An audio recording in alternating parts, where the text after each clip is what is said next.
Cyprian Ekwensi, last time you and I met was in a pleasant garden in Lagos at the time when you were information chief for the Nigerian government. I had hoped to see you again, but I must say in happier circumstances than at the present.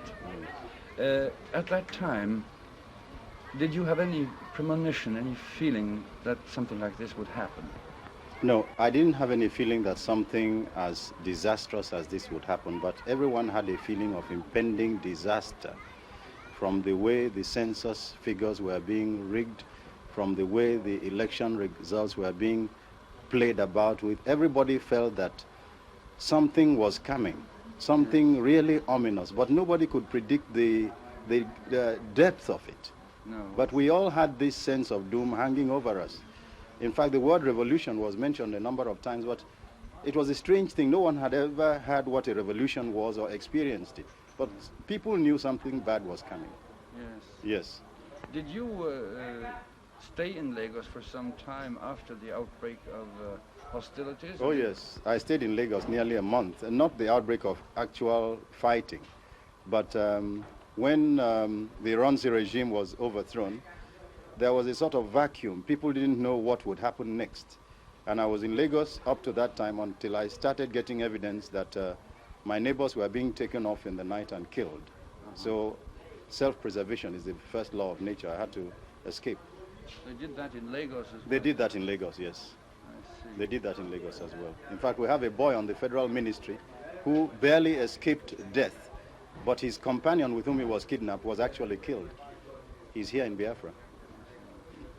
So when you the word genocide, which we hear in connection with the war here, Yes. is a word which people always will have difficulties in accepting, in a sense. But what is your real opinion on it? Well, my real opinion is that once Biafra has succeeded in proving that there is an intention for genocide, this is all we need. And we have ample evidence of that. Genocide is the ethnic extermination of a people. You prove genocide when everybody has been killed. Biafrans do not want to wait until everybody has been killed. They have seen the signs of the intention.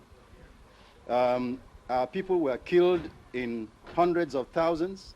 The war has come. It isn't a war of unification, as we are told. It is a war of extermination. Girls are being abducted and married off to strange people. All the various things you do so as to commit genocide are being done. We don't want to wait until it is complete. Therefore, we have the intention. By the way, all this began many, many years ago. As far back as 1947, Biafrans were attacked in Kano. In 1953, the same thing happened. Genocide is not spontaneous. It's a subtle process, which is a result of government propaganda.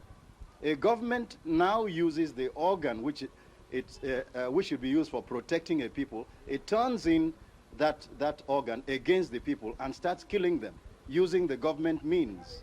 And everybody is indoctrinated to hate a particular class of people, to want them out of the way, to want to kill them. This is what we mean by genocide. Bombing av sivilbefolkning har man sett før, i andre kriger. Og biafranernes påstand om et bevisst forsøk på folkemord fra deres motstanderes side, ved vold og ved utsultning, vil mange utenforstående fortsatt ha. Biafra is at the moment experiencing jungle justice, which is the justice of might is right, because we are under an economic blockade, we are under a propaganda blockade, we are under a diplomatic blockade. Nobody sees what we are suffering, nobody hears what we are suffering, and as a result of that, the wrong story is presented to the world. We are not heard, and therefore we cannot be judged except on the basis of the lies being told about us. When we have been able to overcome this jungle justice and we are heard, then we will then get the civilized justice, because our case will be brought into the open. And once a case is in the open, you cannot play tricks. We are now victims of blackmail because we are being suppressed, we are being muzzled. But you still fight on? We fight on, oh yes, Biafra fights on. Biafranernes tyngre våpen erobret fra deres motstandere. Tilførsler får de også gjennom det internasjonale svartebørsvåpenhandlere, og det sies også fra Portugal og Frankrike, skjønt de fleste våpen man